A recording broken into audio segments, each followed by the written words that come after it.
Good morning, everybody. I still see we have quite a few folks joining us, so we'll get started in just a minute or so.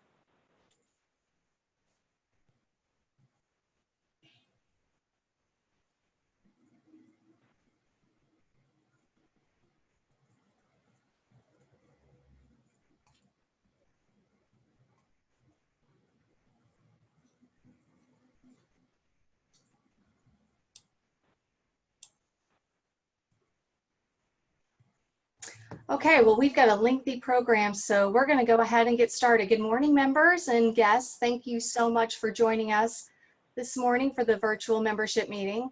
In addition to bringing you important economic updates and information that is of key value to you and your business, today we begin looking forward to the future as we nominate board members as well as officers for 2021. If you don't want to take notes, that's okay. Lauren is recording this meeting and it will be available for playback by the end of business. We will also post that on YouTube and on Facebook and also the website. If you have any questions about that, feel free to reach out to Lauren. We are always so appreciative of our sponsors, and today I am particularly grateful for all of the financial support that we have received for this virtual event. A big, huge thank you to WaterStar Program and Ecosystem Investment Partners for your top-level sponsorship. Carpenter Contractors of America, Sightline Building Solutions, REPA and Associates, BBT, which is now Truist, and Stearns Weaver, thank you for your support in this virtual meeting today. Now, please join me in welcoming our associate member, Robin Grantham, with the Florida WaterStar program. She will be sharing some information on a program that can save builders thousands of dollars at a time where a lot of local governments are looking to conserve this precious resource. Robin, welcome. Thanks for joining us today. Hi, thank you so much for having me. Is everyone able to see the PowerPoint presentation okay? No, Robin, we can't see that. All right, let's see, I clicked share screen. I'll try one more time. If it doesn't work, I'll just talk without it. Nope, We got it now. Got it now, great. Sorry about that. First, I just want to say thank you so much for the opportunity for me to be here today and share with you the status of Florida WaterStar rebates that are available within the Tampa Bay region. If we haven't met before, my name is Robin Grantham. I'm a lead communications coordinator and the Florida WaterStar manager for the Southwest Florida Water Management District. For those of you who attended last year's general membership meeting, this slide may look familiar. I'm sharing it again because it really does give a very clear display of why water managers like SwiftMud, your water suppliers, Tampa Bay Water, and you as builders and developers, we all need to be working together to figure out how we're going to manage our population growth and provide the water supply that's going to be necessary. The map here on the left shows development from 2010, and then the one on the right is showing what we're looking at for 2070. This is from University of Florida. We're looking at development increase of more than 75%. Now, the key element for this development to take place for all this growth is to ensure that we are going to have quality water available for all of our residents. Right now with water management districts, we're looking at alternative water supply options, aquifer recharge projects, desalination, drilling deeper within the aquifer. All of these larger projects come with a very, very hefty price tag. So to try and prolong these costs, the district, we realize we also want to invest financially in opportunities that are going to allow us to construct these new homes, these commercial developments, but have them just use less water from the beginning to help conserve these water resources. And that is where Florida WaterStar does come into the picture. Florida WaterStar certification really provides a solid black and white checklist of new construction criteria to reduce that water use. Studies were done by University of Florida within the Toho water region, as well as on top of the world communities up in Marion County. And they compared Florida Water Star certified homes to homes that followed traditional construction design. One home within 1 year used about 48,000 gallons of water less per year. If you're looking at that as an individual home scale, it doesn't sound like a lot of savings. But the Water Management District, we're looking at this, if we extrapolate that one certified home by thousands of homes, the kind of savings that we could get. So that being said, we partnered with Tampa Bay Water, and we are offering rebates of $1,000 per home. They're available right now. They're called irrigation offset rebates because for the Florida Water Star program, one of the highest costs associated for this certification is a quality irrigation system. And what we did is this rebate amount should really offset any costs, including inspections, for that builder. We have budgeted 11,650 rebates. If we distribute all of these rebates, what we're looking at in savings is over 1.5 million gallons of water every single day. These rebates are available from right all the way through 2030, and our total budget right now is just shy of $12 million.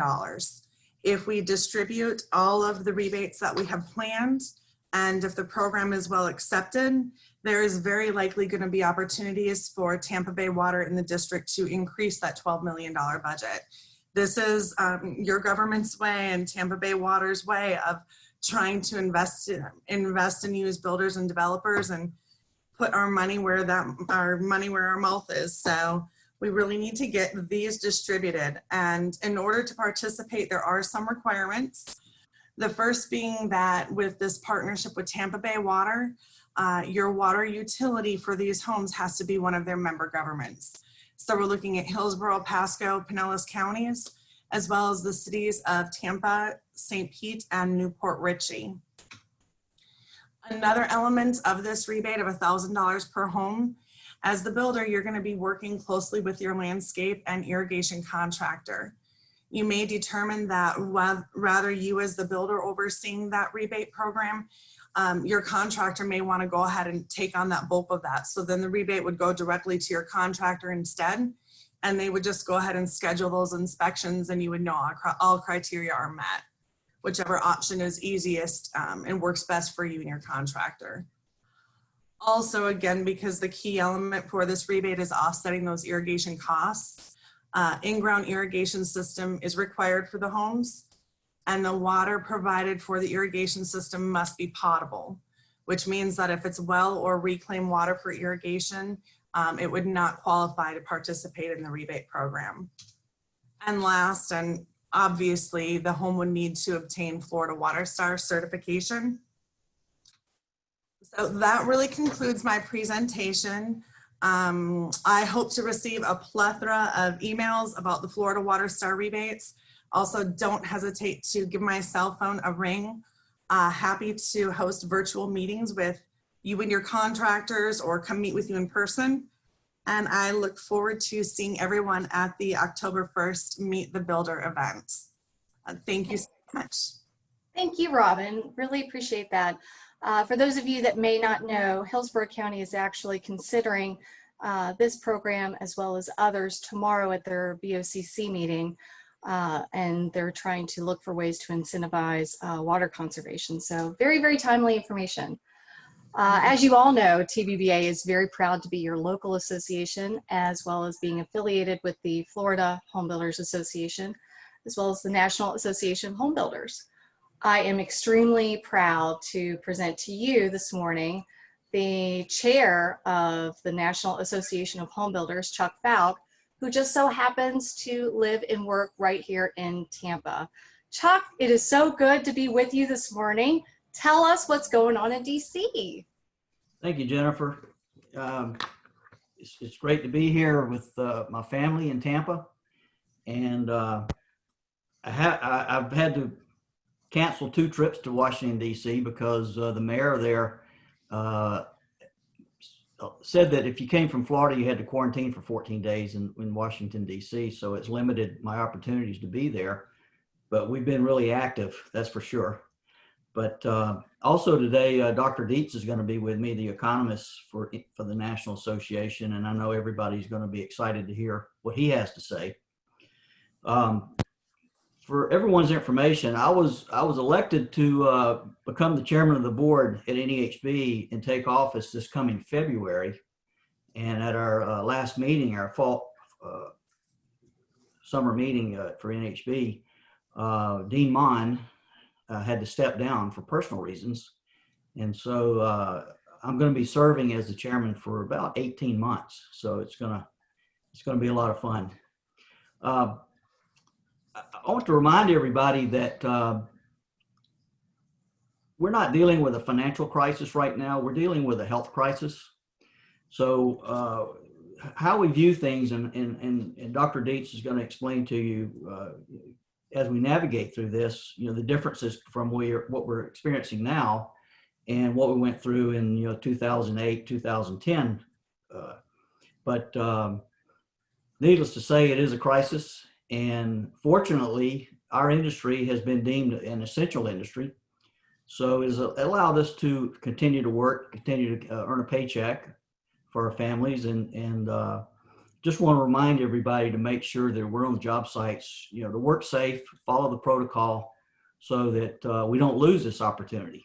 There's a lot of people out there walking up and down sidewalks that look at us and they don't have the opportunity we have. And so we want to make sure that we exhibit that we're doing the right thing and continue to have this opportunity to build and keep working.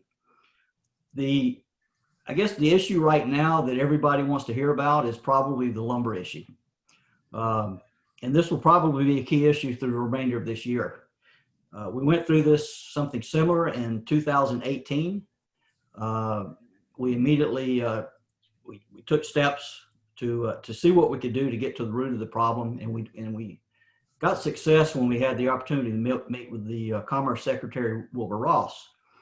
So last week I sent out a letter to the members in an email, and I'm not sure if everyone got to see it, but trying to give everybody an idea of what we're doing in Washington to approach and attack the lumber situation. We have contacted the lumber industry direct. We've contacted Commerce Secretary Wilbur Ross again, and we're working towards getting a meeting with him. And we're also working directly with the White House. And I remind everybody that this current administration in Washington has been very builder friendly.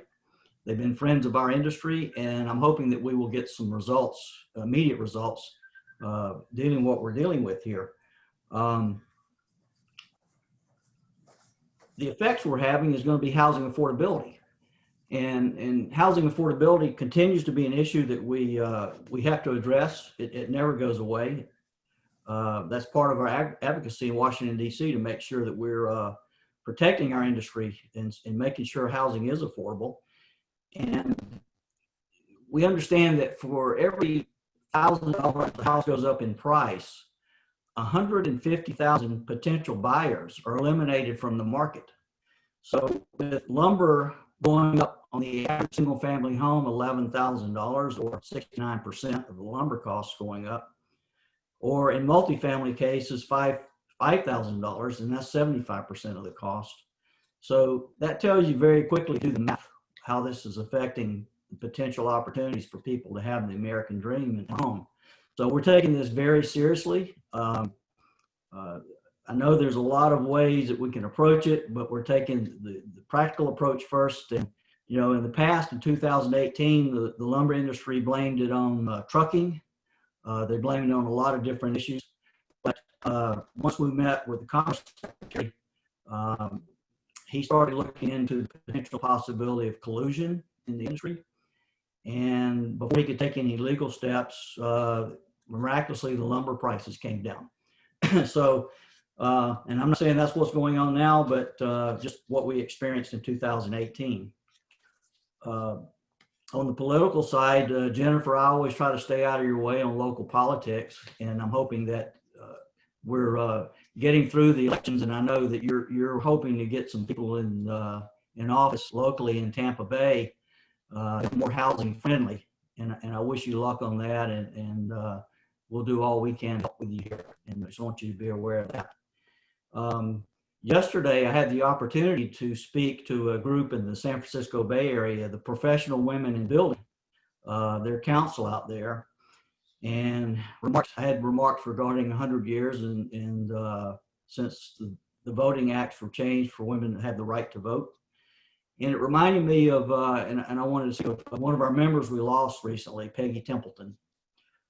Peggy was a trailblazer for women in the industry. And I just want to remind people of some of the things she did. She was a senior director at the National Association of Home Builders, and Peggy was past president of the Tampa Bay Builders Association. And she's going to be dearly missed by many people. And I just wanted to let people know this, and thoughts and prayers are with other friends. Recently, when I took office, I've had the opportunity to speak to Treasury Secretary Tim Nugent. I addressed him. The issue I had to deal with him and wanted to talk to him about was the PPP program. And the 501c6 issue, where a lot of our local associations were not able to participate in the PPP program. And at the same time, I had the same conversation with our Senator Marco Rubio. And Senator Rubio is the architect of the PPP program. And he's working to try to make some changes and address so that some of our local associations can participate. So, the doors are open with him.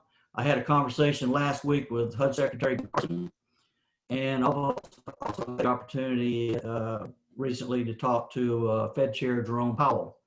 So I wanted to share this with everybody on the call today, make them aware that at the national level, again, this administration is working very closely with us. They like to hear from us. They especially like to hear from Dr. Dietz, because he has the current numbers and trends that are affecting the economy. And so I just want to make sure everyone is aware that we do have these doors are open, and we're working on your behalf in Washington, D.C.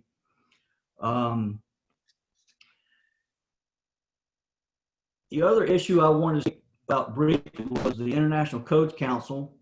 At our last meeting, there was a resolution brought forth from the state of Pennsylvania. And I know that everyone across the country has concerns and issues with the Code Council and things that they may do. I'm changing some things with our relationship with them. And also, we have a task force that's been created and to look at the Codes Council and look at their process, their voting process, because we're well aware that anytime they do some things that affect the code, it could have an effect on costs, and therefore it affects our housing affordability. One thing that I learned from my discussion with the ICC is that we don't have a real clear definition of what housing affordability is.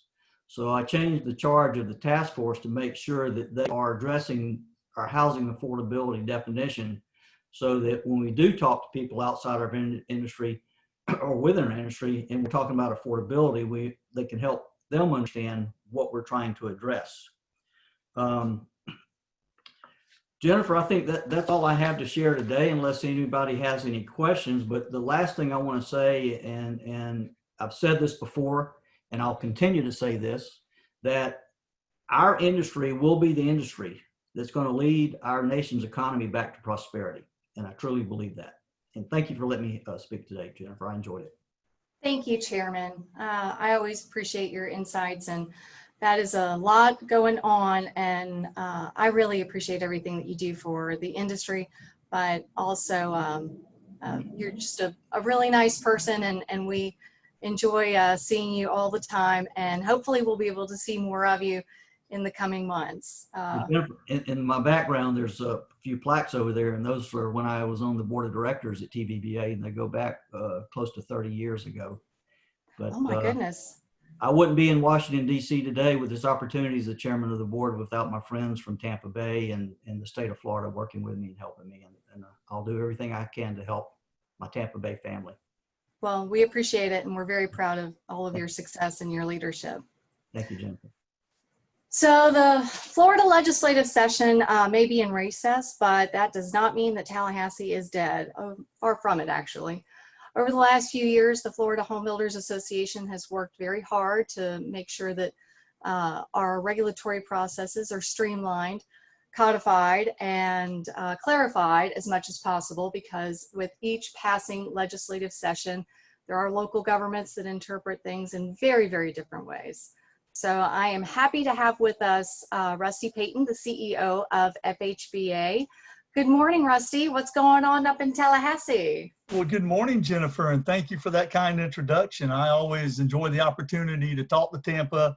I will say, though, I've lost my free hotel room the next time I come see you. My son's graduated, so I no longer have to sleep on a blow-up couch without beer that I don't bring, which, you know, has kind of been what I've been doing the last 4 years, but I still want to come see you. Hey, first of all, I want to thank TBBA. I know there's a lot of past leaders, but I very much enjoyed the interaction with Jennifer, you know, clearly Chuck being an alumni there and being president, and Everett appears, I have to say that we're not there yet, but appears Everett's going to be online to be an FHBA officer. So I appreciate the leadership that Tampa Bay is exhibiting at the state level, and it's very helpful to have it because you're an important area of the state. A little bit of business, you've probably heard. We are canceling the in-person fall conference. It will be online, as we did the last one. It really came down to health and safety of our members. Everyone's asking me, when is the family getting back together? And my response is this: mark your calendars for SCBC 2021.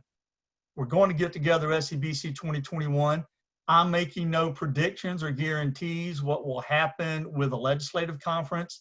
As you'll hear in a minute, we don't even know what the legislative session is going to look like. We're hearing everything from the committee rooms. You're going to only have half the people you normally have. They're going to be checking temperatures coming and going. We may be even doing some of our lobbying, even though we're all in Tallahassee via Zoom. We just don't know yet that legislators are going to want a lot of people in their offices. So we're just kind of on pause with that thought process until we get some things. So mark your calendars for SCBC 2021. That's going to be full blown. We're going to be having the family back together, and we hope it's just a, you know, big family reunion at that point. Jennifer mentioned some of the past legislative stuff, and I'll tell you, last year we were successful, I think, with a couple big bills. One was the impact fee bill. There were two parts of that ended up passing, and I'll talk about the next session where we're going to come back with the third part again. But the two parts that passed, I call it the Volusia County fix. We know how local government is. There's always a rogue local government that we have to react to. And Volusia County actually did this thing where they increased the impact fee, and then they applied that increase to existing permits that, oh, by the way, took 60 to 90 days to work through the system. And we're like, that's just wrong. So we clamped down and said, no, any type of increase in an impact fee only applies to a new permit application, not existing permit applications. The other piece deals with the ability to transfer those impact fee credits. And a big thanks, by the way, to one of your sponsors, Stearns and Weaver, Jake and the crew down there. We worked very closely with them on the language, trying to be sure that we got everything right. And there's now the ability for the builders to take those credits if an area is built out to, I forget what we put, adjoining, neighboring, some type of thing that barely touches them. But it gives a great deal more flexibility in that arena. Now, having said that, we've touched a nerve again with local government, just as they do with other things we pass. They're now trying to find ways to weasel out of it or just thumb their nose out of it. St. Johns County has taken it on and said, wait a minute, there's no way this was meant to be retroactive. It would cost all of us too much money. They have asked for an opinion from the Attorney General's office. I will tell you, the Florida Home Builders Association, through the Volume Builders Council, is engaging some attorneys to come up with a legal argument as to why it's retroactive. We're talking to the Attorney General's office, and we'll see what happens with that. But it's typical, you know, what Jennifer kind of alluded to, that sometimes we pass bills. It's always intended to be this. Local government will thumb their nose at the legislature. We'll have to come back and say, no, we really meant it. So we'll see where that falls out. The AG, by the way, does not have to issue an opinion. She can choose just to ignore it. She can say she thinks it's retroactive, or she thinks it's not retroactive. So we're engaging the Attorney General's office on that now. Another landmark bill from last session was the water bill. Included some septic tank regulation provisions that are moving the oversight of that. But I think the bigger picture in there was we were able to include language that preempted what we call rights of nature, which is a movement that started to catch foot in Florida that would grant environmental systems such as Hillsborough River the ability to be considered an individual, and people could sue on behalf of the Hillsborough River, for example, and maybe even claim anything from a development to a single septic tank would somehow end up polluting it and degrading it, and therefore stop that type of septic tank or development. It was going to be a nightmare. It was really catching steam in 3 or 4 counties out there. Orange County still has it on their charter amendment process for the general election. Although we say it is preempted, they attempted to do a strike early and went to federal court to strike down the preemption. The judge said you didn't have standing, kicked it all out. Now they have resued in state court. So we're not done with that, but we're pretty sure it's going to stand up to the scrutiny. But it's kind of hard to explain. That was big. I think we were headed for huge fights in every county with that had we not been able to preempt that. And that was a big thank you to Blaze and Golia, who I know is a little north of you guys there. Next year, we're going to continue with the impact fee fight. One of the things that we had to give up this year at the last minute, and we thought it would take us 2 to 3 years to do this, was really to define the concept of infrastructure, as we're seeing impact fees paying for things like uniforms, whistles, operating cost of parks, things that were never intended. And the latest thing I've seen is this lost opportunity cost of money factored into somebody's study. So we really do need to take care of that. Last night, big night for FHBA in the primaries. We entered 20 contested primaries. More than half a dozen were nip and tuck, but of that, we won 19 out of the 20. The one primary we lost, we went on the other side of someone we normally would have gone with at the request of a future speaker. And so that ends up a win in and of itself in other ways. So I would like to say that we will be able to duplicate that in the general election. I would hope. I doubt it, but we'll see. But a good night for FHBA in the primary. And then I will leave you with this. You have a rising legislative star in your delegation, and Nick DeCiglia.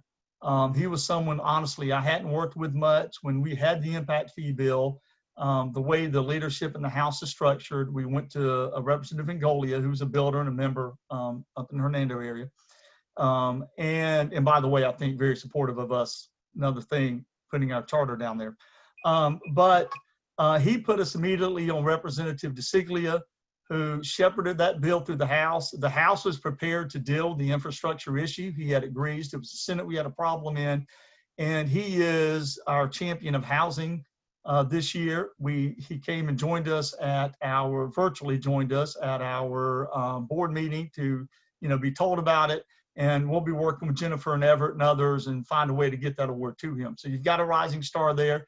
I think he does have a Democratic competition. We will be helping him out in that, but he gets it. He runs a small business, fights local government all the time. And every time we talk to him, he says, hey, we're not done yet. We just started this fight. So keep it coming to me. So you've got a rising star there. Thank you. And happy to answer any questions when it's appropriate.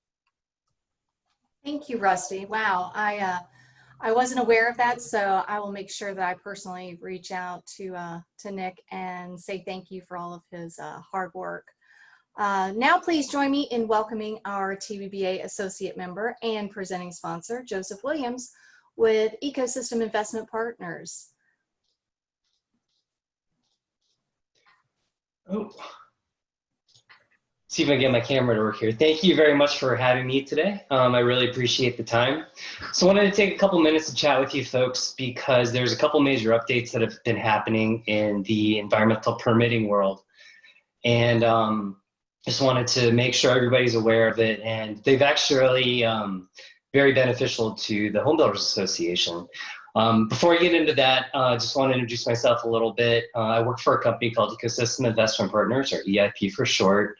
We're a nationwide leader in large-scale environmental restoration. We have 46 projects in 12 states, 5 of which are in Florida and 2 in the Tampa area that cover between Pinellas County and Citrus County for providing wetland mitigation credits. I'm also a board member on the Florida Association of Mitigation Bankers. So the first big change that's happening is on June 22nd of this year, the EPA promulgated a new rule defining the waters of the US. They call it the Navigable Waters Protection Rule. And that's a second step in replacing the 2015 rule that was added some pretty expansive definitions to waters of the US. And that hit Florida fairly hard. But Florida is a unique case where the state has its own parallel permitting process. So no matter what, there's still going to be that. This is a separate process. The major changes are some exclusions surrounding ditches and ephemeral streams, which affect Florida, especially the ditching definitions. The Corps, it's funny, the Corps actually expected a lot of the litigation out of this change, so they got caught a little bit flat-footed coming out and doing in various districts. So it's just starting to be seen in the permitting process where they're starting to change how they're actually which waters they're claiming jurisdiction on. But there are lawsuits in process, and the rule has been stayed in Colorado already, but Florida isn't there yet. So what does that mean for the builders in Florida? It means that fewer wetlands are being defined by the Corps. But again, the state still maintains its current jurisdiction. That isn't changing. If you're one of the big things that's an incidental change is that if your project actually does not include waters of the US now, you have to go through a different consultation process with Fish and Wildlife because you're not getting that federal permit from the Corps of Engineers. So instead of going through a Section 7, which is part of the 404 process, you have to do Section 10. The second big change that's happened or is currently happening is Florida is looking at assuming the 404 dredge and fill permitting process. Where they are right now is the state has signed MOAs with both EPA and the Corps recently at the beginning of the month, and they will soon submit the formal application to the EPA to implement this. And again, this is a separate process from the state. So you'll still have to go through ERP processes with either FDEP or the water management districts. It's not for all waters of the US that this will apply. The Corps of Engineers will still retain some, they call it retained waters. That includes things like Section 10, the waters that are used for transport and then adjacent tributaries and wetlands. So again, what does all this mean for builders? Long-term, this will mean for more efficient permitting for getting through the wetland process. So you'll be able to get your projects in the ground quicker. It'll be the same group that you work with. This will start to be in place by this time next year, depending on how the process goes. Interestingly, there'll be no processing fees from the state for 404 permitting, which is really good, of course. And it'll be implemented by DEP at first, but then it'll likely be delegated to the different water management districts. And again, the endangered species requirements are going to become more onerous if you have them on your properties because of the Section 7 versus Section 10 consultation with Fish and Wildlife Service. So happy to chat more. If anybody has further questions, feel free to reach out to me, and thank you very much for the time. Thank you, Joseph. Really appreciate you, your insights this morning. It is a very important, even though it could be a little technologically heavy on the engineering side, but it's very important information. So thank you very much for sharing that. So now on to the show. I am so pleased to bring back Robert Dietz, NAHB Chief Economist, and Christine Smale, Senior VP at Myers Research. They have been with us for many programs, and they have great insights, and I appreciate their integrity and their information very much. Following Robert and Christine's report, we will take questions from the floor. So please type your questions in the Q&A feature at the bottom of your screen. Robert, I'm so sorry I didn't get a chance to bring you down for a week's vacation in Florida this year, but maybe next year you'll get 2 weeks out of it. So, but I still think that you're a good sport, and I know you're going to give us some good news about the housing industry. So welcome, and thanks for joining us this morning. Great. Thank you very much, Jennifer. Thank you, Lauren, and the association. It's good to be on the agenda with Chairman Falk, and always good to hear from Rusty. I'm going to give you our current economic outlook. I believe I talked to you all back in early spring. I think actually you were the very first association I did a Zoom meeting with. Our forecast, generally speaking, is consistent with the broad themes that Chuck identified, that we do think housing is going to be the leading sector in the economy. It certainly is right now. And if we've made adjustments to the forecast since the spring, they've almost all been positive. So I think I was actually too negative with respect to housing, with respect to the overall economy a number of months ago. I've got a number of slides. I'm going to go through them maybe a little quicker than I usually do, because I know you have a packed meeting. We've got Christine, of course, following me, doing local data. I'll make sure Jennifer and company have a copy of the PDF if you want to go through it in more detail. But in terms of broad themes, we're looking at about a 2-year recovery period for the whole economy. Housing, of course, 16% of GDP is the leading sector right now. There's nothing that's really close in terms of creating jobs, having economic impacts. Housing really is the focus right now. It's one of the reasons that we can, through NAHB and Chuck's advocacy efforts, to focus on the lumber issue as a potential limiting factor, and something that we think that federal policymakers can really help us out on. It's just been amazing to watch some of the housing data because they have come in so much better than a lot of us gloomy economists expected. Gains for mortgages, for example, are running 20% higher than they were a year ago. New single-family home sales. Who would have thought new single-family home sales would be up with double-digit unemployment? And the inventory remains low. We have less than a 5-month supply at the national level. That's supporting home prices, it's supporting builder confidence, and it's increasing the need for additional construction. There are risks to the forecast. The obvious one is the risk of renewed lockdowns, particularly if we get a true second wave. In other words, if states or metro areas begin to experience increasing virus counts and local officials feel the need to lock down the economy. Now, I know there's a natural tension right now between the economics and the public health strategy. I think we need to focus on both. I think if you do one to the exclusion of the other, we really do risk hurting the country. The other thing is, and I'm going to give you a couple of maps on this, the suburban shift in terms of housing demand and home building is real. There was a Zillow report that kind of cast doubt on this. I think they're kind of the lone analysts out there saying that it's not something we see. This is really happening. You see this in the housing demand and the home building data, that there is a move to building more homes at faster rates in some of these lower density markets. So in terms of our overall macroeconomic forecast for the year, we think GDP is going to be down right around 6%.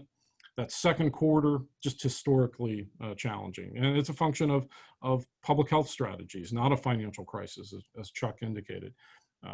GDP was down at a negative 33% growth rate, very close to what we were forecasting.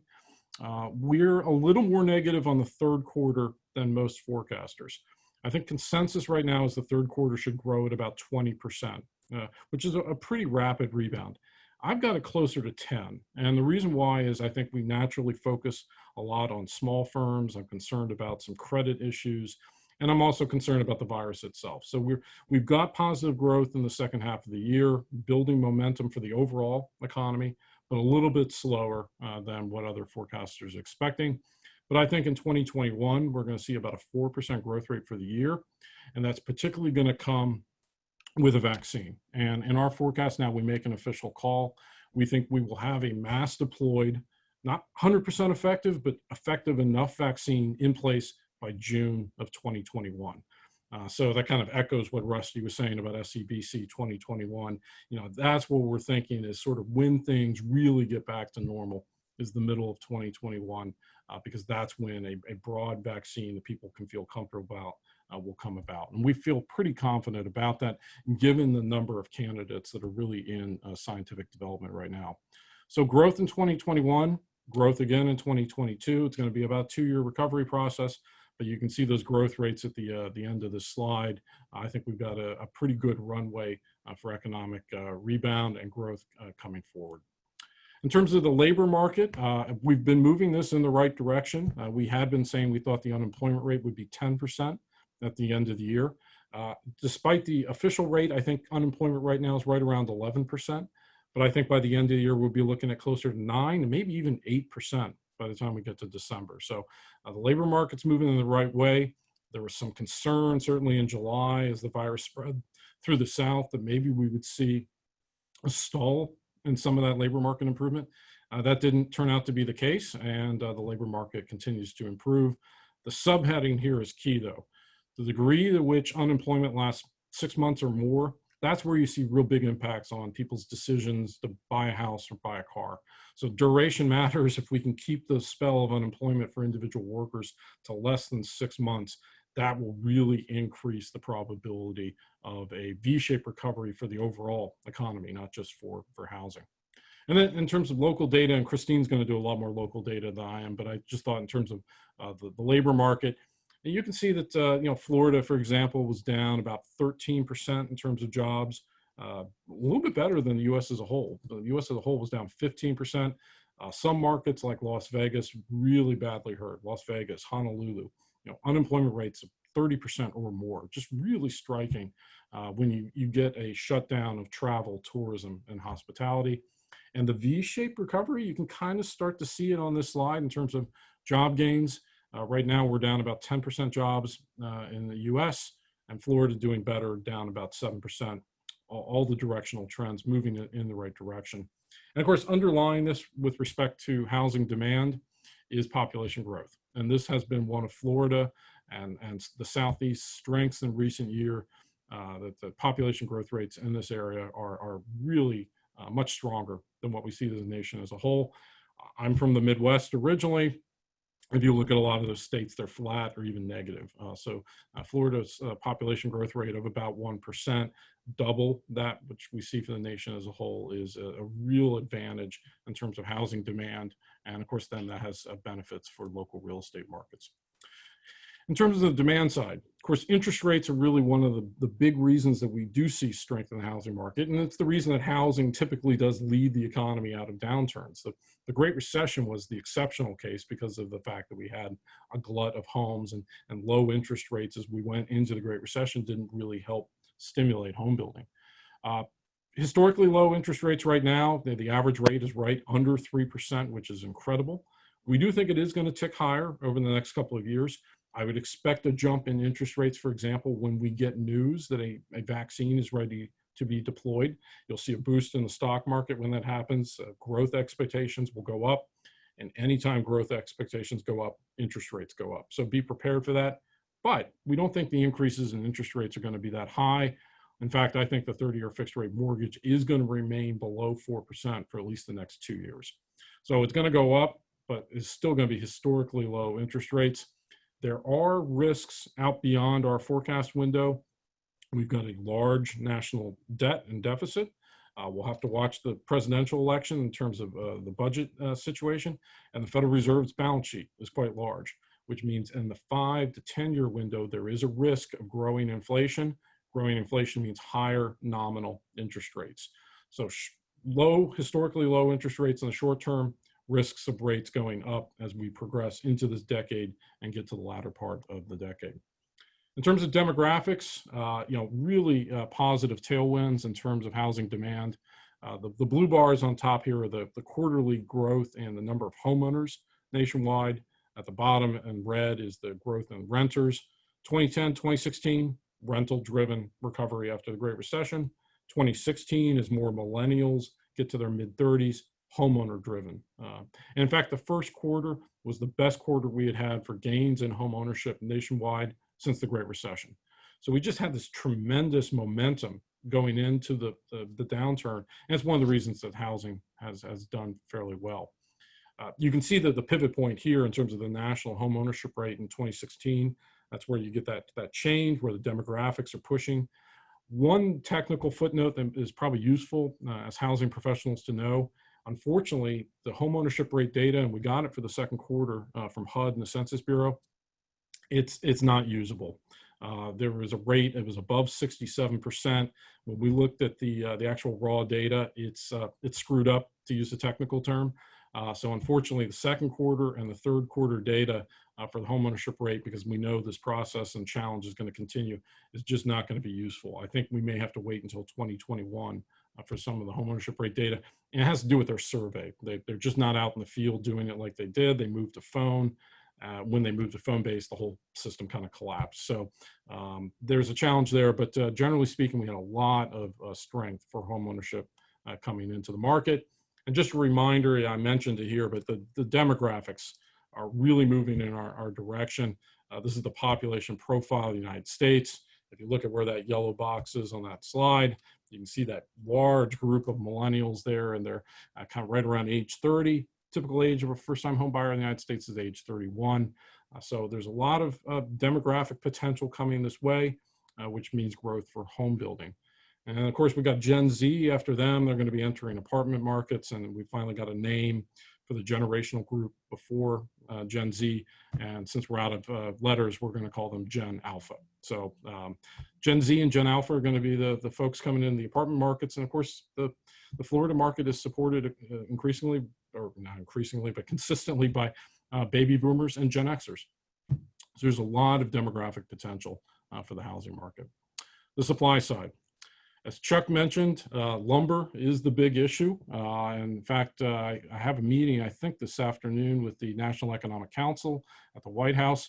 I haven't gotten the official agenda, but I think we'll have 3 items on it, and it'll be lumber, lumber, lumber.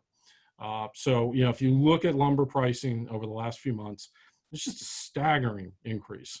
The current price right now is $740 per 1,000 board feet on average. My slide only goes up through the end of July, and it was at 627. So you can imagine that line just going up and off your screen. So 740, it's adding somewhere between $10,000 and $14,000 to the price of a typical new build as those price increases ripple through the system.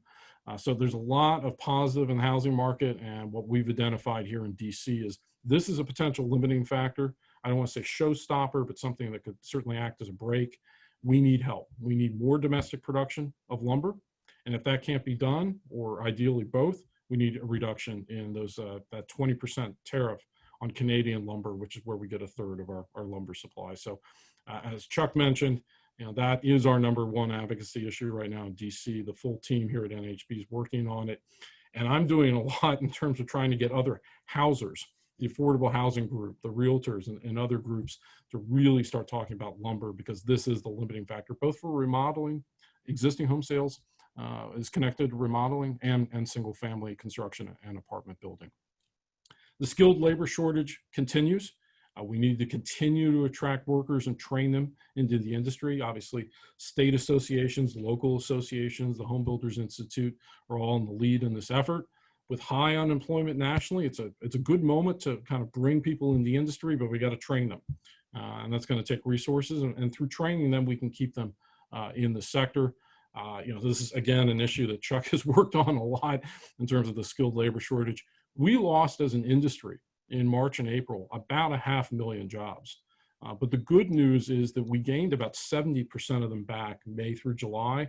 And if those trends continue, our labor force will actually be larger than it was before the recession of 2020 by the time we get to the end of the year. So we're a sector that's creating jobs, we're hiring, and this slide just looks at construction sector productivity. That red line, it's been flat for the last 25 years. We've got to raise productivity. It's a skilled labor shortage, both skills and labor. We need improvement going forward. So that's the supply side. Let's take a look then at our outlook. This is the NHB Wells Fargo Housing Market Index. It's our monthly confidence measure. It was at a level of 72 in March before we went into the downturn. It fell to a level of 30 during those dark days in March and April. Remarkably, it got to a level of 72 last month. And this month, this week, we released the new survey. It's at a level of 78. It's a 35-year high. It's the highest that we've had in the history of the index. So while the volume hasn't stepped up necessarily, builders in our surveys are very confident, and it's being driven a lot by traffic numbers. In terms of our forecast, I've really revised up our single-family construction forecast since I talked to you last. I believe in early spring, we were looking at least a 10% decline in single-family starts for 2020. In the new revision that I completed just a few evenings ago, we're now looking at only a 4% decline for the year, which is remarkable for a period of time where you have double-digit unemployment and a recession. We've got additional growth in 2021 and 2022. I put up some of the local stats. Christine, of course, will have a lot more detail. But thus far, according to the census data, Tampa metro area up 9% compared to a year ago. Florida, single-family construction up 8%. So doing better than the country. We still think it's going to be a down year because you do have weakness in markets like California, some other markets that had housing affordability headwinds and really high unemployment. But we're in a lot better shape than we were in. And I do want to call out one little thing. If you look at the slide in terms of the forecast, which is after that red vertical line, it looks like it takes a little dip down. I would expect a bit of a breather in terms of the growth of single-family construction in the fall and the winter, the combination of lumber issues, the risk of a lockdown, and the fact that the growth that we've had has been so good that it's not potentially sustainable. So we're not looking for a big decline, but don't be surprised if in the national data, you see things take a little bit of a breather in the fall, and we've got that built into the forecast now. Some trends. New home size have been falling for single-family construction for the last 4 or 5 years. I think that's now going to pivot, level off, and begin to increase over the next 2 years. People, of course, are using their homes for a lot more purposes.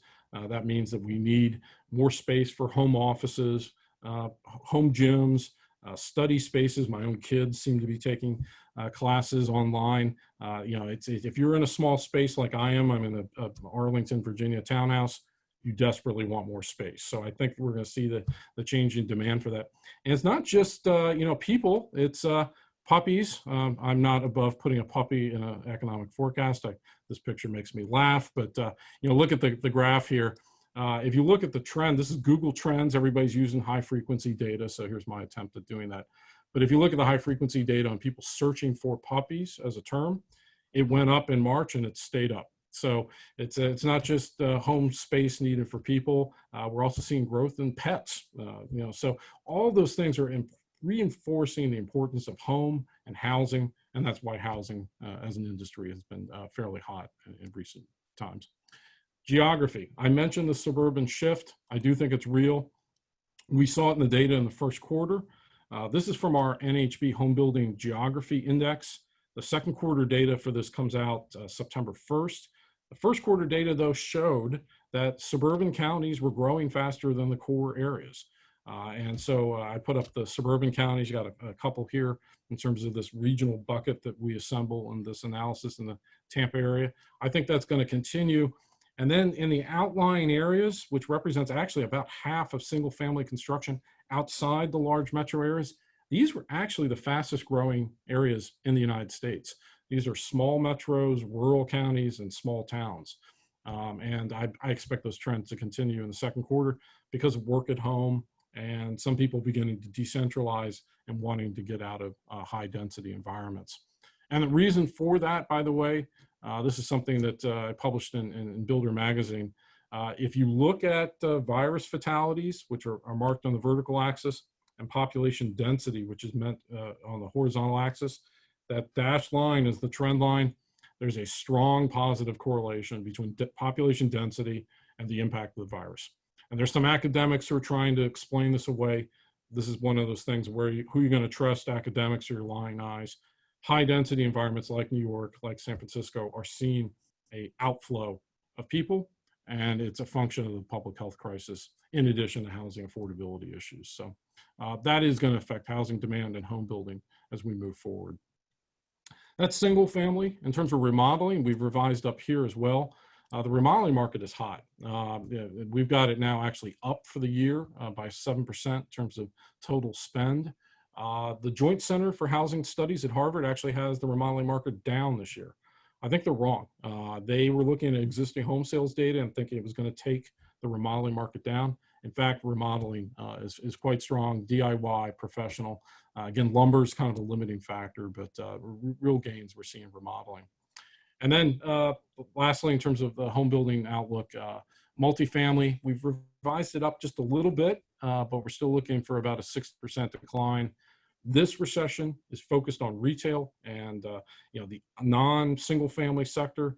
So that all unfortunately does mean multifamily. There's some risks in terms of how many people are going to pay rent in the fall. So we are concerned about that. But the surprising thing with the data thus far in 2020 is multifamily has been coming in above forecast. Permits are down 5%. I think that will probably weaken a little bit more.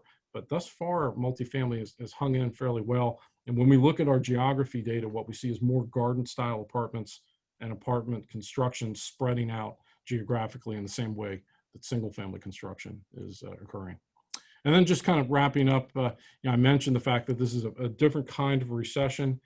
The construction industry is going to have a twofold outcome in terms of how we recover. The blue here is residential fixed investment. So that's total construction spending for single family apartments, remodeling, the whole industry. It's about a 2-year recovery period.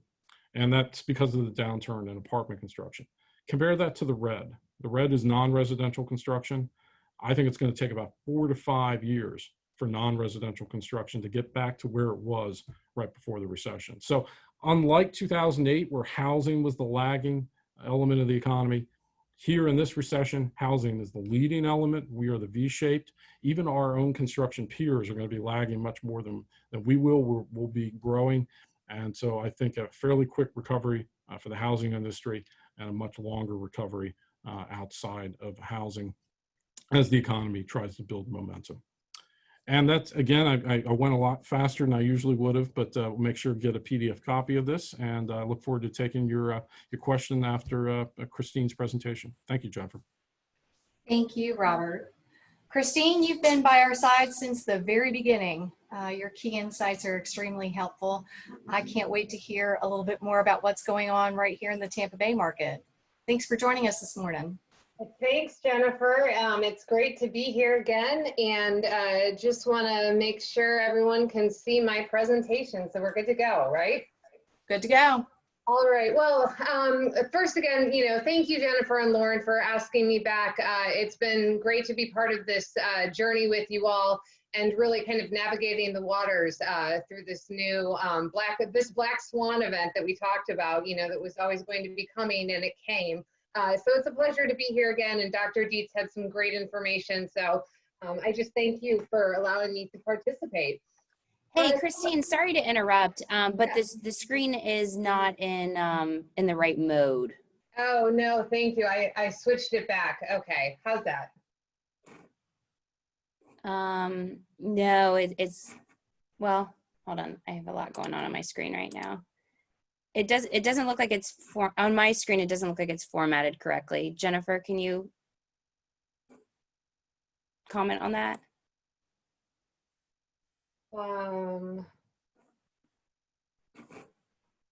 I can, yeah, Christine, in the upper, okay, that'll work. Yep.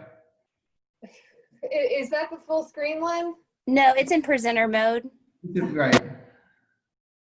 Oh, I'm sorry. It's showing presenter mode on my computer. Maybe advance the slide and see what the next one looks like. All right. Yeah, it's off put. Oh gosh. Okay. Hang on. I'm just going to restart it. Hang on a second. Sure. Sorry about that. No worries.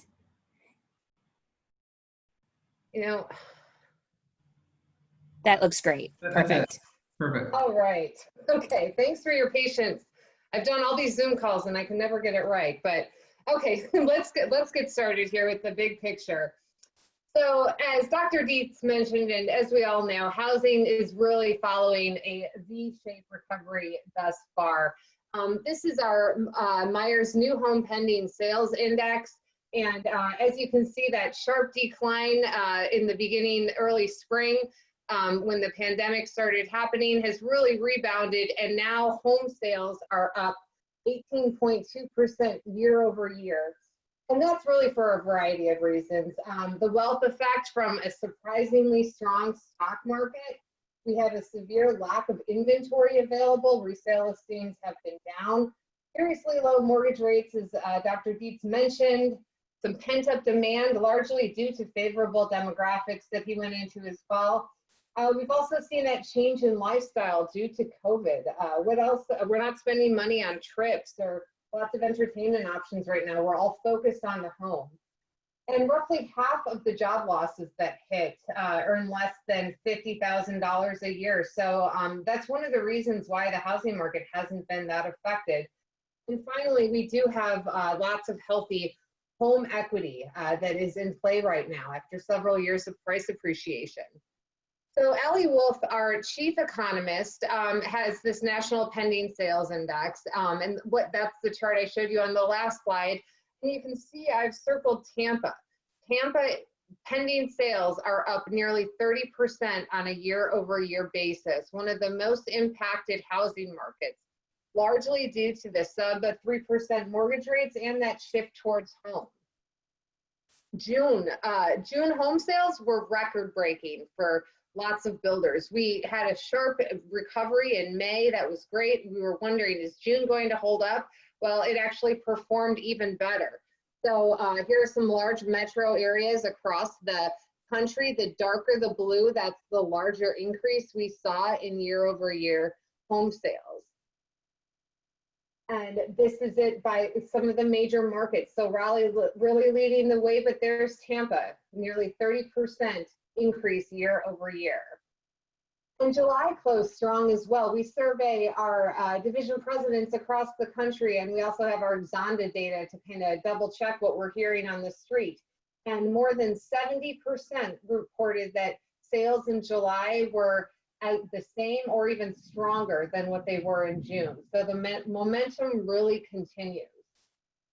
And we want to know who really is buying these homes. What is fueling a lot of this demand? So Molly Carmichael, who leads our consumer research at our company, she actually started her new consumer survey towards the end of March, which was very interesting timing.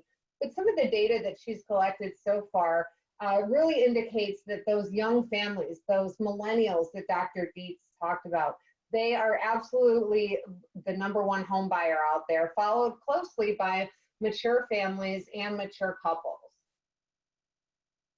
So how does Tampa Bay play into all of this? Let's look at the unemployment by county. So if you focus on the light blue here, this is the most recent unemployment rates by county for the Tampa Bay region in June. Compare that to May levels, which was the dark purple, so obviously an improvement. And then comparing to year over year, light purple is June of last year. But please focus to the last two sections on the right. So we have the Florida rate of 10.4% unemployment, which is actually better than the national rate of 11.1% that Dr. Dietz alluded to. But if you look at all the Tampa counties, they are performing better than Florida as a whole. And Pinellas County, Hillsborough County, nearly 2 points below, or 2 points better unemployment rate, I'll say, than the national average. So the Tampa Bay economy has held up extremely well, all things considering. And we're seeing that activity come back in the real estate showings. So this chart here shows you our darker line here is the 2019 weekly average amount of showings. And then we can obviously see in 2020 that sharp decrease that happened during kind of the beginning stages of the pandemic. We went on lockdown, but then as things started to reopen in May, these are showings in Florida as a whole, we had that V recovery. So improvement, strong numbers in June, pretty much in line with last year, but then we saw a slight dip towards the end of July as those case counts increased in Florida, and we were making national news for several weeks. However, that has since improved, and now the most recent data available is showing that real estate showings are actually up year over year. And this is really part policy, part demand. So the local governments have been very, very helpful in terms of keeping the small businesses going during this pandemic, despite the restrictions that we've all been faced with. So this is the picture here. You know, the streets were shut down in the city of Tampa to allow for additional outdoor dining space to try to help support these smaller restaurants. And now 115, why do I have this number on there? Well, that is actually the amount of people that move to Tampa every single day. So 115 new Tampa residents every single day. Tampa is number 6 for migration. We've been in the top 10 for migration across the entire country for the last 6 years. And so people are moving to Tampa in droves. We're seeing lots of relocators from the Northeast and from within Florida. Tampa's economy, as I mentioned before, it's great. This was an article that actually just came out a couple days ago from CBRE, and it was in the Business Observer, that mentioned that Tampa is actually the #1 market in Florida for tech jobs. We have over 52,000 jobs in the tech industry. That's a 6% increase year over year, and actually a 25% 5-year growth rate. So Tampa, #1 for technology. And I would not be surprised if it continues to grow. And we're going to be making some headlines here with Austin here soon. So what does that mean for the new home market? Well, here at Metro Study and Myers Research, we actually have our Metro Study lot data, and then we have our Zonda research platform, which is real-time information. So I tried to combine and consolidate as much as I could to just give you a good outlook to what's happening and has happened in Tampa Bay over the last quarter. So let's look at starts versus closings. On a year-over-year basis, starts being the green trend line, closings being the blue trend line. We can see that we had some cancellations in early April, but they since improved. So our Q1 closing rate was actually pretty low. We saw a sharp dip there, but it's since rebounded in Q2. And actually closings are up nearly 17% on a year-over-year basis. So just the second largest amount of closings that we've had in history for this cycle happened in the second quarter of 2020. So certainly improving. There's that V again. Where is this happening by submarket? So that's one thing that's great about our data is we can really drill down. So obviously South Hillsborough, really the largest production market in the MSA, but we also have Southwest Pasco, New Tampa, South Brandon, and Northeast Pasco, which are really leading the growth here. And you can see in Northeast Pasco, starts are actually significantly higher than closings. So we're going to see closings increase in that submarket. And let's look at it on a year-over-year change in starts by price point. So I've said this before, that the Tampa Bay builders have done an excellent job of pivoting their product options. This has been going on for a couple of years to meet that entry-level new home buyer demand. And it's showing up in the data. We've got 10% year-over-year increase on homes started between, less than 250,000. More than 20% in the 250 to 299 price range, nearly 20% up to 350. And then this is interesting, where if you look at the very end, we've got a 15% increase in those homes priced $500,000 and above. So that's capturing that move-up home buyer demand as well that we're seeing by some of these high-paying industries that Tampa is gaining. We also want to look at the average monthly sales rate per project. So our Zonda data actually surveys, we capture about 60 to 70% of all active new home projects in a market. So it's a great place to look at trends. And if we're looking at the national level of new home sales rate, average per community, which is the green line, compare that to Tampa, which is blue, we've pretty much been in line with the national average. But look at, since the end of 2019, even throughout this pandemic, look at how well Tampa has outperformed the national average. Back in June, the average sales rate per project was 3.3 homes per month. And just to clarify, we consider a project being one product line. So if you have a community with 50s and 60s and 70s, you could be seeing up to 10 sales a month. When we look at the July data, we saw a slight decline in Tampa, continued increase across the national level, but I will argue that probably a little bit of this decline in Tampa could be due to the lack of specs that we're seeing, and I'll get into that in a little bit. If we're looking at Tampa on a year-over-year basis, so 2020 is the purple. Look at how much the new home market has really increased. These projects are selling nearly 3 homes a month.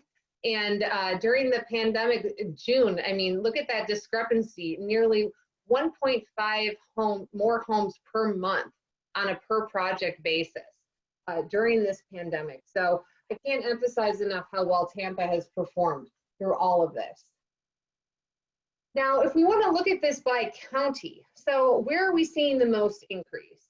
Well, Pasco County has actually seen a nearly 30% increase in sales on a year-over-year basis, followed by Hernando, which is at 20%. So really, we're growing out to the suburbs. Hillsborough is still strong. That's our largest production market, still up year-over-year. And then Pinellas is the only one showing a decline, although we all know how hard it is to get a project going in Pinellas County. So that is definitely due to supplies, certainly not a lack of demand.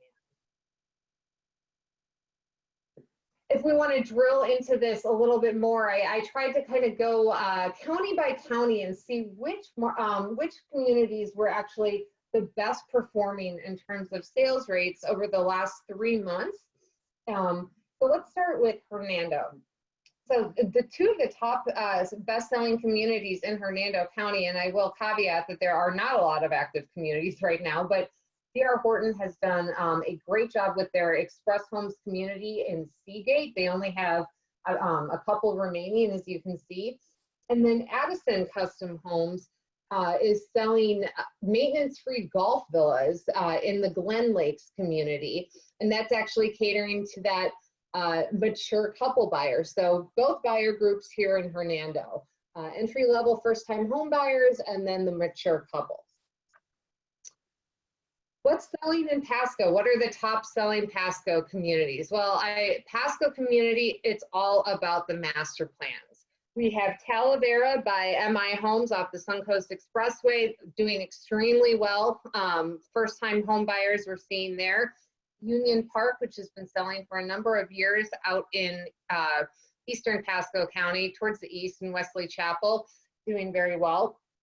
Epperson, the first Crystal Lagoon community in the United States by Metro Places, one of the top sellers, followed by Miranda, another Crystal Lagoon community by Metro Places. And then finally Westbridge, which is a master plan by Centex Homes, which is delivering homes in the mid 200s.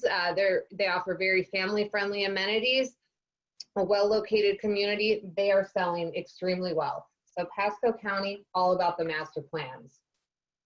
What about Hillsborough? Well, we've got a Crystal Lagoon doing very well in Hillsborough County as well. South Shore Bay, Lennar's in there with an age restricted product or an active adult product. And then we've got some entry-level product as well. Hawkstone by Casa Fresca in Lithia. This is near Fishhawk Ranch. And these homes are certainly catering to those first-time home buyers.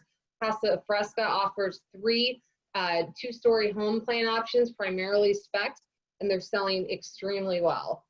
And then another master plan community by Centex called Brookside.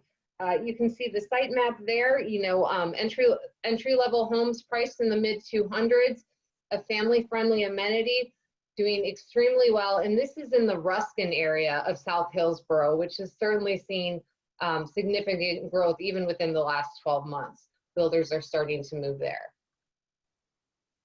And then finally, what's selling in Pinellas? Well, there's not a lot selling in Pinellas, but MI Homes is really leading the pack with the towns at Bel Air Grove. These are maintenance-free townhomes priced in the high 200s. Beautiful product, doing extremely well, and one of the few actively selling new home communities in Pinellas. Now, Dr. Dietz touched on the supply constraints we're all faced with, and I want to bring that a little bit more on a local level. So let's talk about it. Well, I mentioned earlier something about spec homes, and we've been hearing from our builder and developer clients across the country, this is what's selling. If you have some move-in ready homes, particularly in June, May and June, when everyone who was kind of quarantined in their apartments just wanted to get out and buy a house if they could, it's all about the specs. But the problem is we just don't have many right now. We're burning through them. One of that reasons is because in late March, builders really kind of hit the panic button. We heard this from across the state that they were kind of slowing down on spec starts. They were afraid to have too much inventory on their books. They really kind of hit the pause. And we can see that here in Tampa, with the amount of quick move-in homes that we've had on the market. So this is some Zonda data. We get it directly sourced from all of the builder online listings. So the amount of spec homes in the Tampa MSA has gone down 26% since the beginning of the year. So significant decline. If we want to look at this on a county by county basis, so we typically like to see between 2 and 3 months of move-in ready inventory. We'll call them a finished vacant. Hillsborough County has 1.5 months. Pasco, 1.2. Pinellas, barely above 2. And look at Hernando, who would have thought? 0.4 months of spec inventory in Hernando. So someone better get up there and build some more houses. Citrus County, 0.1, but I will caveat that Citrus County does not have an entirely large amount of activity right now. If we look at inventory by submarket, so we're seeing the lowest levels in Southwest Pasco, Hernando County again, and then Plant City, which is really on the way to Lakeland, a very hot MSA of its own that's kind of part of our Tampa Bay region. Very, very low in move-in ready inventory in Plant City as well. And what about lot supply? So this is a big issue, and this is really going to hinder the amount of growth that we're able to see over the next couple of years because we need the lots. So this is vacant developed lots by county. Hillsborough, and to caveat this first, so we want to see between 20 to 24 months of VDL supply at the lowest to really have a balanced market. And here in Hillsborough County, we have about half that at 13.5 months. Pinellas County, 15.3 months. Pasco County, still below that 20 level at 18.8 months.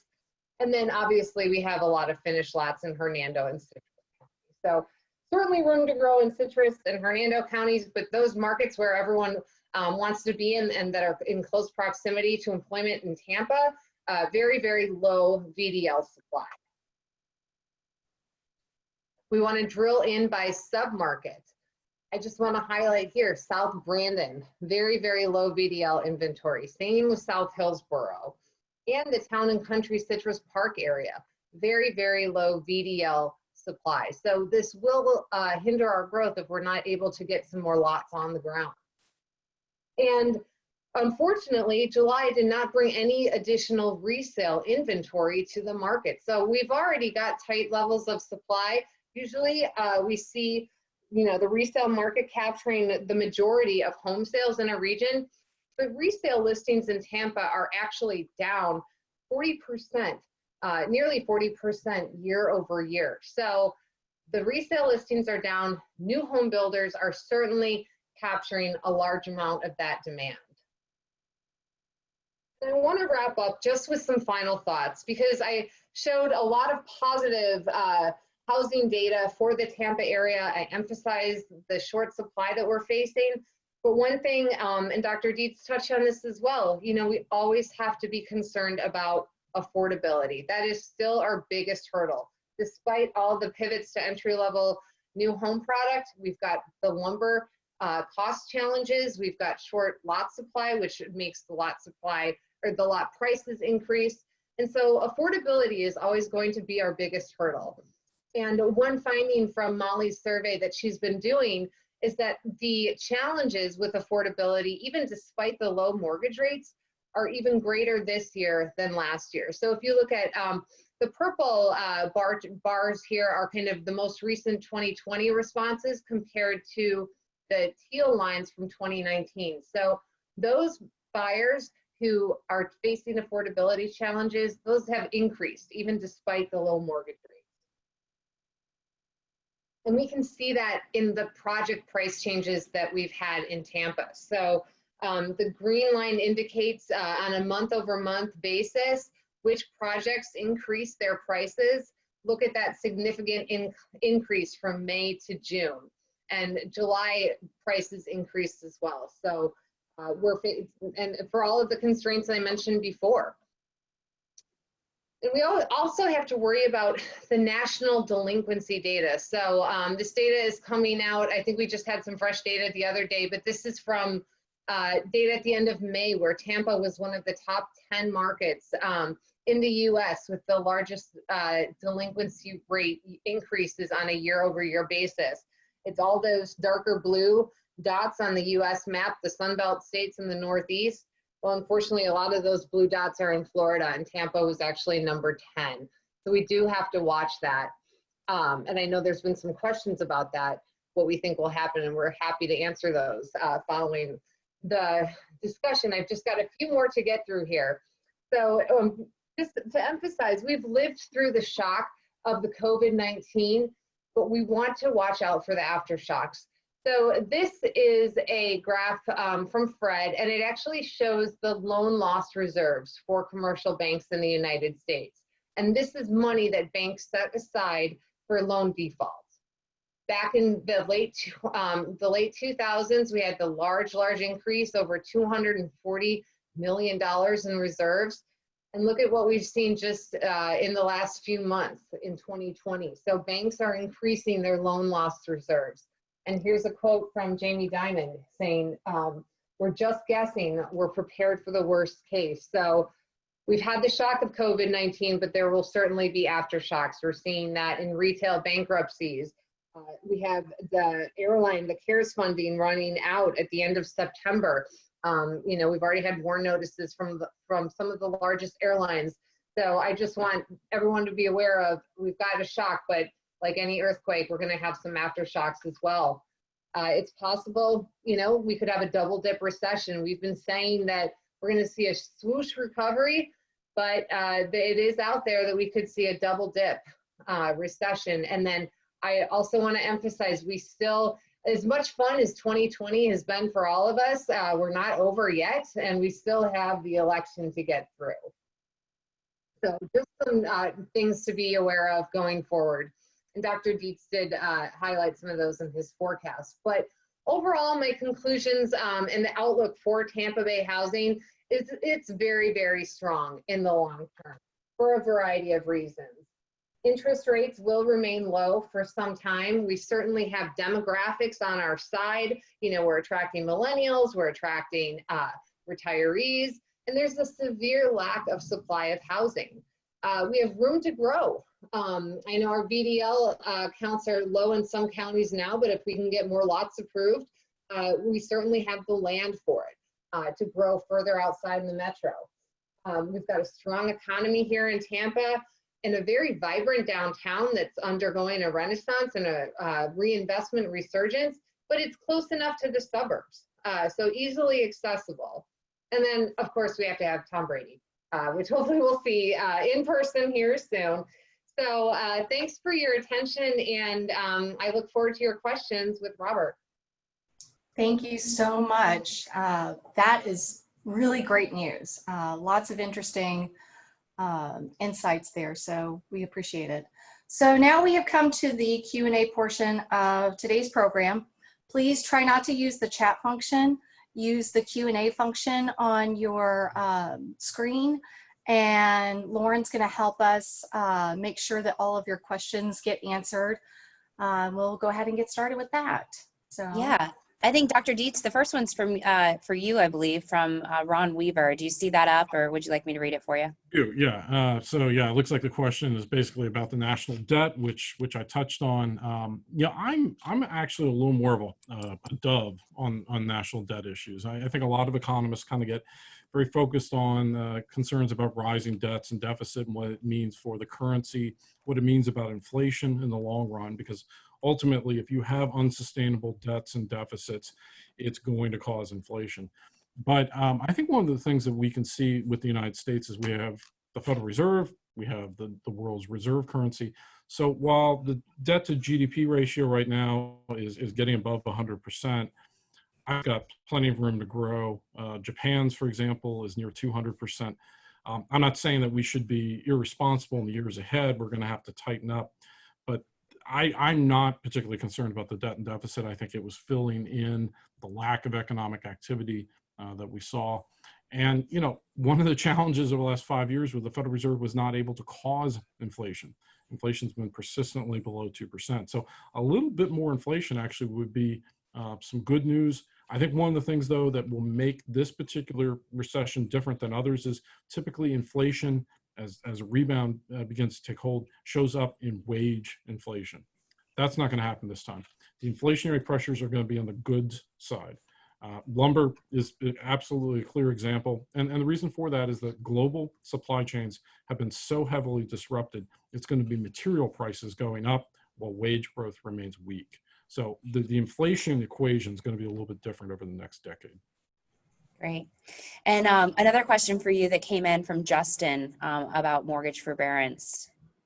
Yes, the federal government actually made a number of, through the Trump administration, through the Congress, made a number of really wise decisions. The mortgage forbearance program was one of them.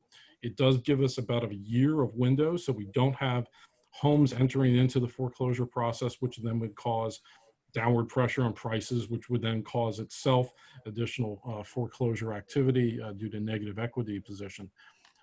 I'm not particularly concerned about mortgage forbearance rates right now. They were at a peak of 8%.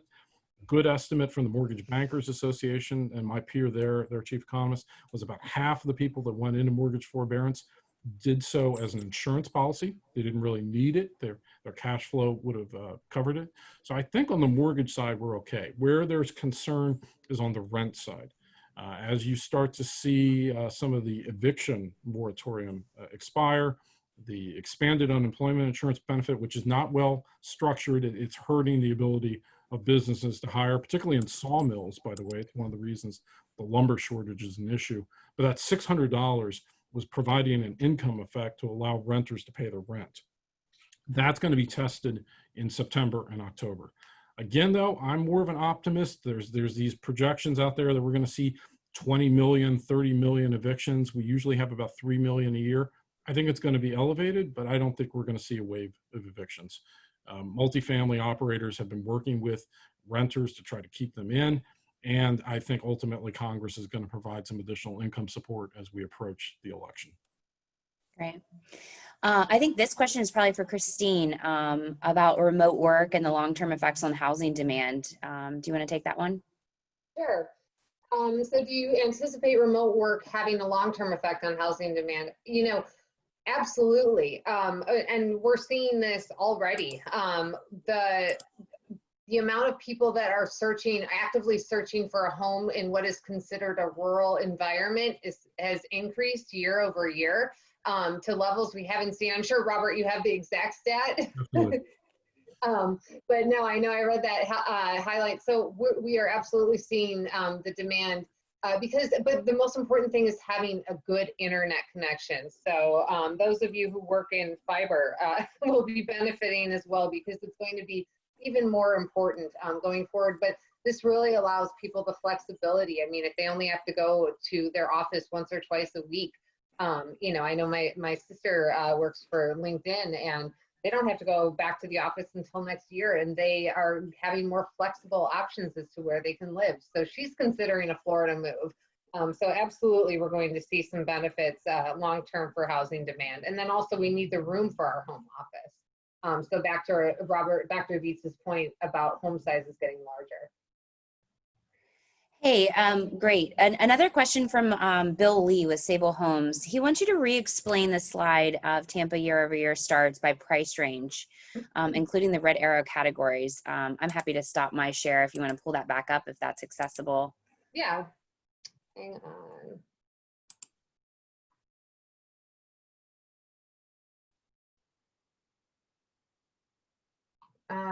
Okay.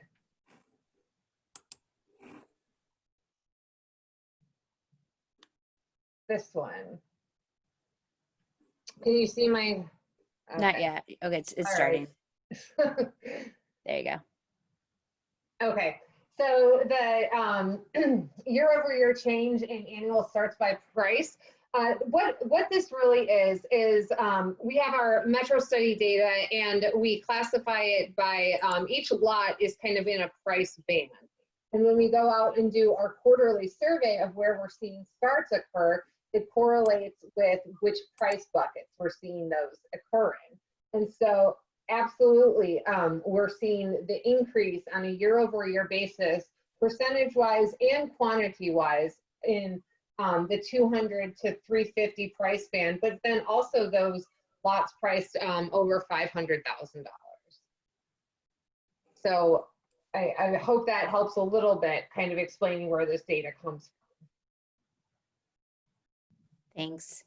Another one we have from David Wilson about the strength of suburban flight as a result of COVID, and will a vaccine change that? Who wants to take it? I'll take that one first. I'm a real big believer in the suburban shift. I'm having an ongoing debate with Zillow about this in the press. It's kind of a low-grade Cold War, but I think there are the short-term effects, which is trying to get out of these high-density environments. If you've had to use an elevator or common space in a large city in the last couple of months, you'll know exactly what I'm talking about. Elevators are a huge relative disadvantage for housing. So the result is that what we're seeing is rental occupants moving out of places like New York City and moving further out into Connecticut, Pennsylvania, and New Jersey. That's just an example. You see it in San Francisco as well. I think it will persist beyond the vaccine. Some of that will come back, of course. So we're not saying that it's the end of New York or anything, but it's going to have long-term, somewhat reduced, but long-term effects on housing demand because of the fact that we've gone through this massive experiment in working from home and telecommuting that is not going to change back. So we estimate that about a third of American households will probably work from home at least half the week beyond even a vaccine, which in turn means they're freed up to maybe live further out in their metro areas, or in some cases live in an entirely different metro area. That is going to be good for housing markets with relative housing affordability. It's going to be good for new construction. Yes, it's going to ease up a little bit after a vaccine, but I think it is going to have persistent long-term impacts. And this is just one of those effects that happens every few decades where you get a fundamental change in housing demand. Great. I don't see any other questions. Throw it to you, Jennifer. Great. Thank you so much, Lauren. Thank you both to Robert and Christine. Again, the slides will be available. I know there's a lot of demand for that. The video will be available. Lauren will post that. You can always reach out to her. And I just want to take a quick moment and thank her publicly. A lot of this stuff doesn't happen by chance.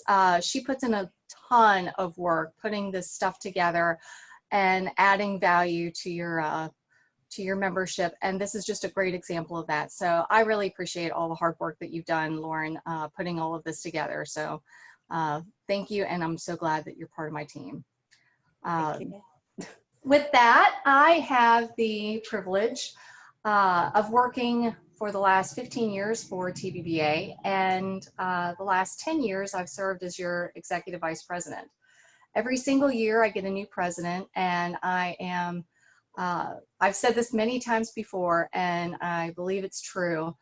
Every single president is uniquely qualified and just perfect for the year ahead of them. And Lynn is no exception. Lynn Jaffe, as you know, is the land whisperer for David Weekley Homes. He is your president this year, and I have really enjoyed working with him. His leadership has been fantastic. It's kept the industry in a place of integrity. It's a resource for the community, and it's very much appreciated. And he also has a strong commitment to mentoring new leaders, and that has really come through this year as well. I'm excited for him to announce the nominations, and without further ado, I give you your president to handle the business of the association, Lynn Jaffe. Thank you so much, Jennifer. I really appreciate those kind words, and likewise. And I also wanted to just take the time to reiterate Jennifer thanking our presenters today who did such a great job. These things aren't easy to produce, and it just is very informative, and love the format. And just a second round of thanks to the presenters and our sponsors today, as well as the presence of our national and state level leaders. It's not often that we're able to do that, and also have the participation of 100 of our members, you know, on a call all at once. So I really appreciate everybody's involvement today. I would also like to give a special thanks to our nominating committee members. And I'm pleased to share with you the slate that we recommend for the TBBA 2021 leadership. So the nominations will be read today in 3 groups. They are associate directors, builder directors, and officers. And following each group, I'm going to ask if there are any nominations from the floor. This may seem a little bit wonky today because in this virtual setting, and because we can't just demute everybody on the call, we'll have to utilize the chat feature at the bottom of your screen.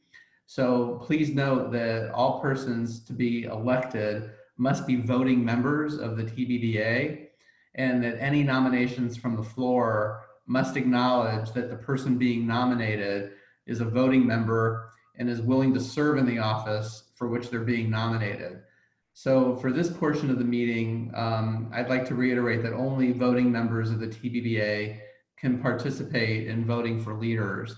And for the mechanics, we'll ask for both motions and ayes for votes to be done again in the chat feature. So without any further delay, for associate director, the nominating committee slate is as follows. We have Trent Stevenson from Level Up Consulting, and John Flynn from REPA, and Paige Simpson from Simpson Air to re-elect. So at this time, I would like to ask if there are any nominations from the floor. Okay, and seeing none, thank you. I have a motion to have nominations closed from Everett. Can I just get anyone to second? I see a second. Thank you. I appreciate that. And thanks for the seamless list there. All in favor of the nominations for associate director, could you just please signify by saying aye? And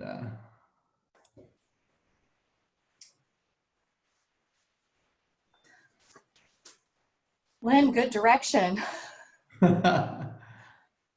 thank you so much. That's great. All right.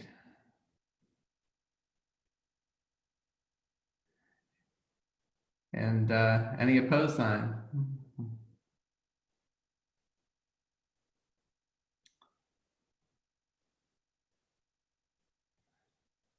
Just wait a little bit longer to have a majority here for the attendees. I think we're almost there.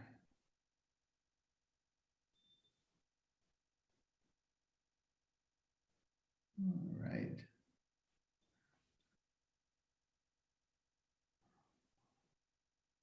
Well, great. Thank you. I think one more and we've reached majority.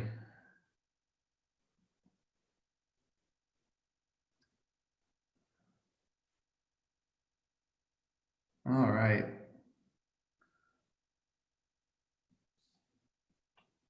Perfect.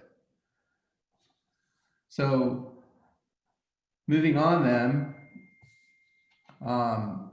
For builder directors, have some new folks that we're thrilled about for hopefully joining the board. The nominations from the nominating committee are as follows.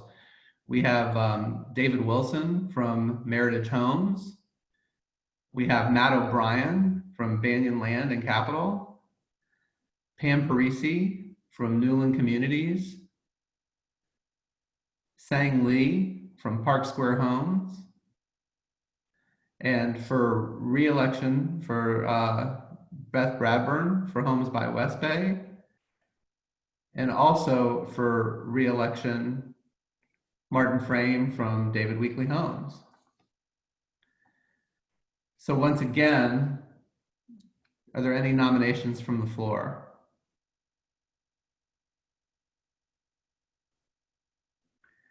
Okay. And Everett has moved to close nominations, and we have a second from Cami. Thank you both for that.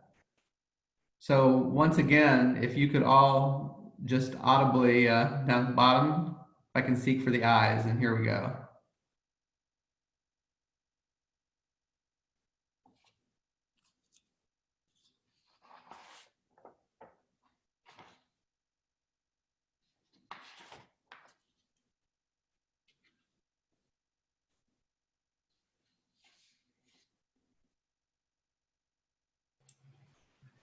I think we're good. I think we're good there as well. So congratulations to our new builder directors and associate directors. And now I'd like to move on to the nominations for officers, please.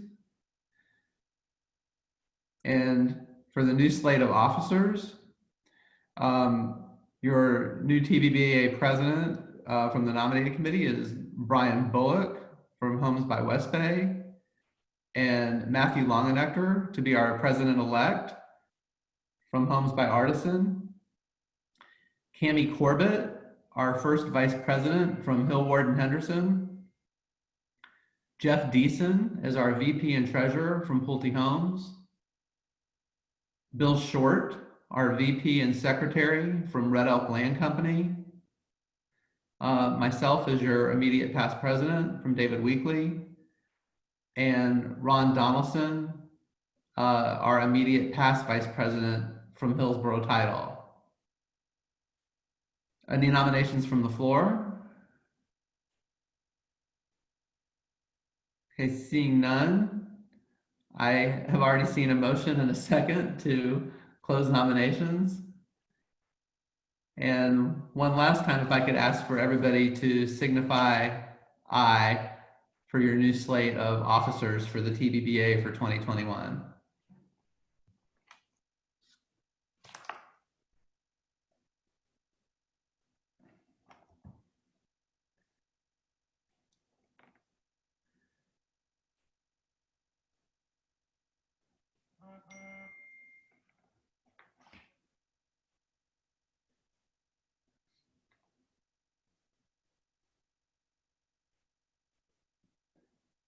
Thank you. And then I would also like to entertain a motion, please, to elect all of the board and officers by acclamation and election by acclamation. Do I have a motion for that, please?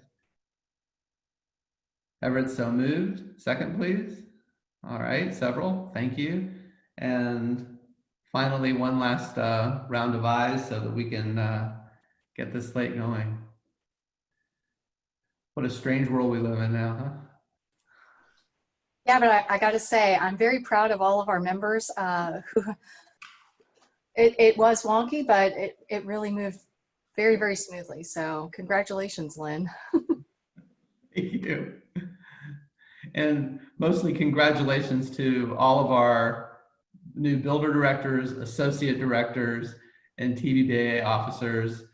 I just feel like we have such a great slate of directors and officers to lead this association forward, and congrats to this this fine crew.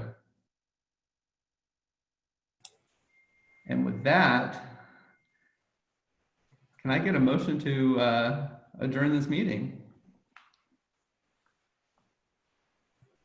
Okay. Motion to adjourn?